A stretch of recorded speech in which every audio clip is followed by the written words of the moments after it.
Welcome in. It's time for another edition of the Morning Espresso here on the SDH Network, presented by our good friends at Oglethorpe University, Atlanta's premier undergraduate learning experience and soccer powerhouse. I'm Jason Longshore. This is all the soccer news you need to know for Tuesday, March 4th.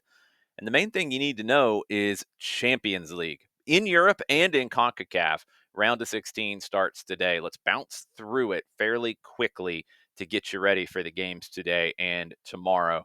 Today, it starts with Club Brugge hosting Aston Villa.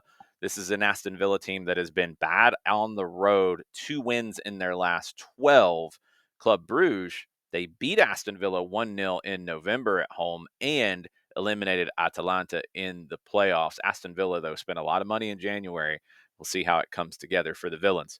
Big game of the day is Real Madrid hosting Atleti. These teams have met 4 times in the knockout rounds of the UEFA Champions League, and Real Madrid has won all 4, twice in the final.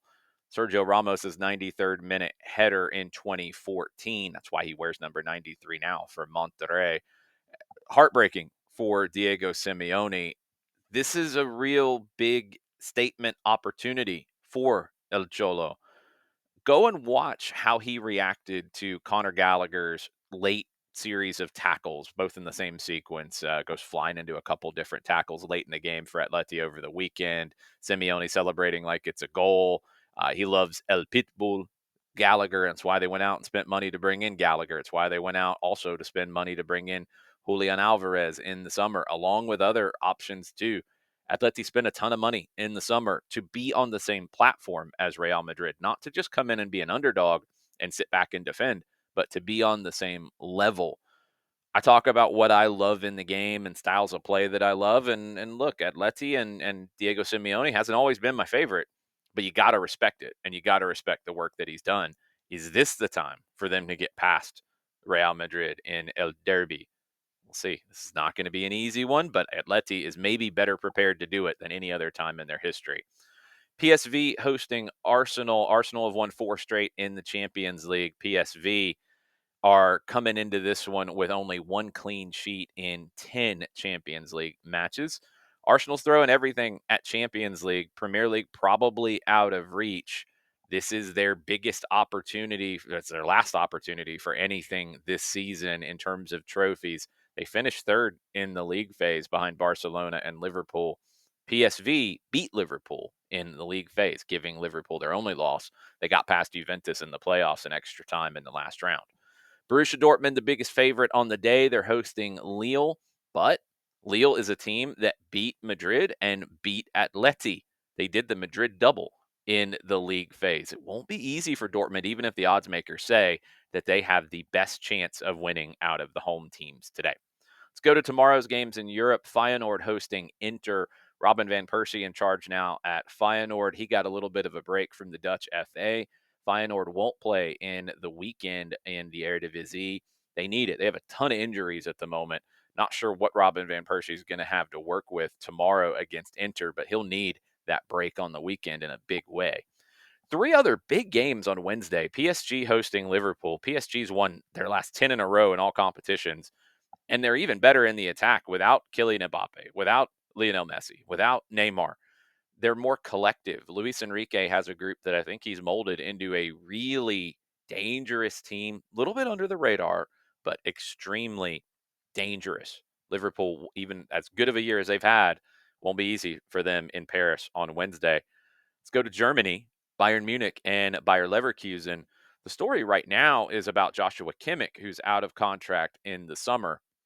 We talk about the tabloid effects in Italy, in Spain, in England a lot. It's as bad or worse in Germany, especially around Bayern. You've got former players like Stefan Effenberg and Lothar Matthäus basically demanding that Joshua Kimmich make a decision, and how dare he not have a decision made by this stage when he's out of contract. And look, I think the conversations from all accounts between the club and the player and his representatives are not an issue. They're not adversarial.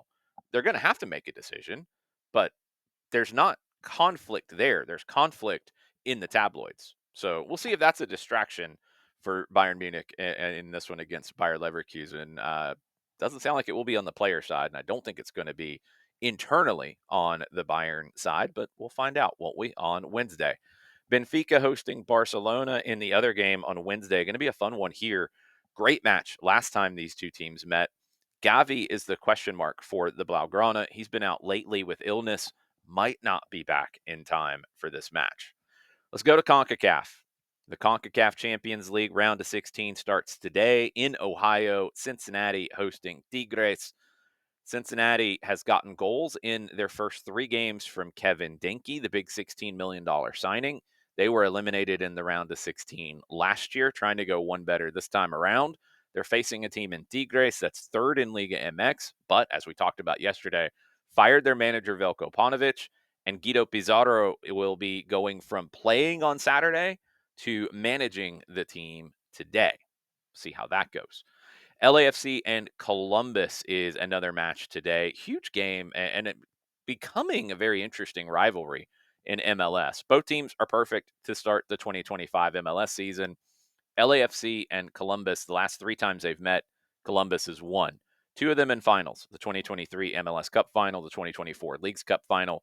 Cucho Hernandez was the MVP in both of those finals. He's not there anymore, but Diego Rossi, along with others, talking about the collective like PSG. Columbus has been about the collective under Wilfred Nancy. Diego Rossi has maybe led the way, but this is a very good Columbus team. Can they go to LAFC, who's been a very good defensive team, and get something out of this match tonight? We'll find out starting at 10:30. The middle game of the night in CONCACAF, Pumas hosting Alajuelense. Pumas have lost their last 4 in a row. Their last win was in CONCACAF over Cavalry FC. Alajuelense, they haven't lost in 2025, but in 9 games, they only have 3 wins, 6 draws in the others. Tomorrow in CONCACAF, Chivas and Club America, a super classico from Mexico in CONCACAF, the 3rd time that these teams have met in CONCACAF play. Alex Zendejas for Club America. He started out at Chivas after leaving FC Dallas. He's turned into one of Liga MX's best players right now. Goal and an assist over the weekend in a 3-0 win against Toluca. 5 goals, 4 assists in 8 games in the current Liga MX season. Gerardo Espinoza was named Chivas' new manager, not just Tigres changing managers in Mexico, not just Tigres changing managers, Chivas has as well. Espinoza is in charge. He was a champion with Real Tapatío, the second team for Chivas. Then he joined the U23 national team for Mexico. He was last with Aucas in Ecuador. Other games tomorrow. Herediano hosting the LA Galaxy. Herediano eliminated RSL in the last round. Galaxy struggling in MLS play. Can they get right in CONCACAF? They're going to have to go to Costa Rica to find out tomorrow.